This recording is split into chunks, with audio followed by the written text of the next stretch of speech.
வணக்கம்.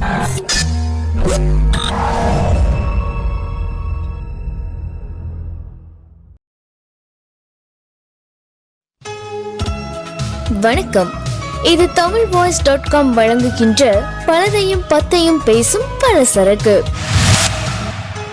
இன்றைய பலசரக்கு நிகழ்ச்சியில் நாம் பார்க்க போகிறோம், அசிங்கமாக தோற்றமளிக்கும் தேமல் மறைய ஒரு சித்த வைத்தியம். சருமத்தில் உண்டாகும் நிறமாற்றத்தால் ஏற்படுவதுதான் தேமல். தேமலை மறைய செய்ய பல ஆங்கில மருந்துகள், கிரீம்கள் கிடைக்கும். ஆனால் அவற்றால் பக்க விளைவுகள் இல்லாமல் இல்லை. தேமலை மறைய செய்ய சித்த வைத்தியத்தில் குறிப்புகள் உண்டு. பலனும் அதிகம், விலையும் மலிவானது, பக்க விளைவுகளும் இல்லை. எவ்வாறு அசிங்கமாக தெரியும் தேமலை மறைய செய்யலாம் என்று பார்க்கலாம். தேவையானவை: அரிதாரம் ஒரு கட்டி, கோவைக்காய் சாறு சிறிது அளவு. செய்முறை: அரிதாரம் என்று பளிங்கு போன்ற கட்டி நாட்டு மருந்து கடைகளில் கிடைக்கும்.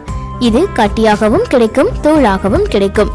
கட்டியாக இருப்பதை அரை கட்டி எடுத்து அதனுடன் சிறிது கோவைக்காய் சாறு விட்டு அரைத்துக் கொள்ளுங்கள். இந்த கலவையை தேமல் இருக்கும் இடத்தில் காலை மாலை என பூசி வந்தால் 10 நாட்களில் தேமல் மறைந்துவிடும். எங்களுடைய நிகழ்ச்சிகள் உங்களுக்கு பிடித்திருந்தால் உடனுக்குடன் கண்டு மகிழ கீழே உள்ள சப்ஸ்கிரைப் பட்டனை அழுத்தவும். எங்களுடைய நிகழ்ச்சிகள் உங்களுக்கு மிகவும் பிடித்திருந்தால் உங்களுடைய நண்பர்களுக்கும் ஷேர் செய்யவும். நன்றி, வணக்கம்.